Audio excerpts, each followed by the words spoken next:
আজ ভোর থেকেই যেভাবে গঙ্গার ঘাটে ঘাটে তর্পণ চলছে, দিকে দিকে যে ছবি ধরা পড়ছে আপনাদের সামনে আমরা তুলে ধরছি। আসানসোলে এই মুহূর্তে আপনাদেরকে নিয়ে যাব। আসানসোলে সেখানেও যে তর্পণ করছেন মানুষজন, সেই ছবি আপনাদের সামনে আমরা তুলে ধরছি। দেখতে পাচ্ছেন সেই ছবি আসানসোলে, সেখানেও পিতৃপুরুষদের আত্মার শান্তি কামনা করেই চলছে জল দান পর্ব। আমরা এই নিয়েই কথা বলবো। পবিত্র বন্দ্যোপাধ্যায় সরাসরি আমাদের সঙ্গে রয়েছেন প্রতিনিধি।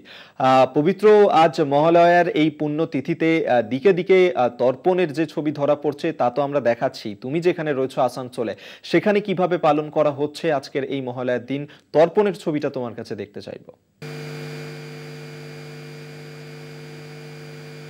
দেখো অভিক, তুমি জানো যে আজকে পিতৃপক্ষের অবসান এবং দেবী পক্ষের সূচনা।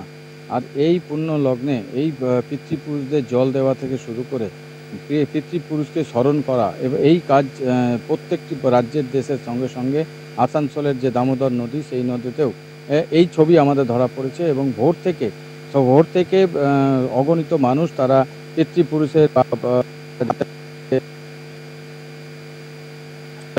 তাদের স্মরণে এবং শ্রদ্ধার্থে আজকে তারা তর্পণ করছে। প্রত্যেকটা দামোদর নদী ছাড়া দিশেরগড়, তারপরে তোমাকে বলি দামোদরের অন্য অজয় নদীর ঘাটে, এরকম বিভিন্ন ঘাটে যেমন এসেছে, তেমনি আজকে আমাদের ধরা পড়েছে।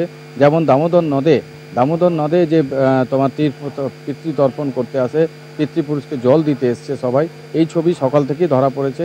এবং তোমাকে বলে রাখি যে এই যাতে কোনো রকম সমস্যা না হয়, কোনো রকম কোনো মানুষের যেন বিপদ না ঘটে, তার জন্য সকাল থেকেই পুলিশি পদক্ষেপের নজর চোখে পড়েছে।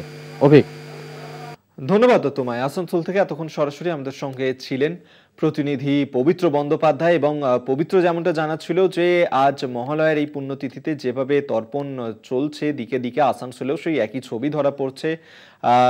আচার মেনেই, নিয়ম রীতি মেনেই প্রত্যেকবারের মতোই এবছরও পিতৃপুরুষদের উদ্দেশ্যে জলদান করছেন সেখানকার মানুষজন।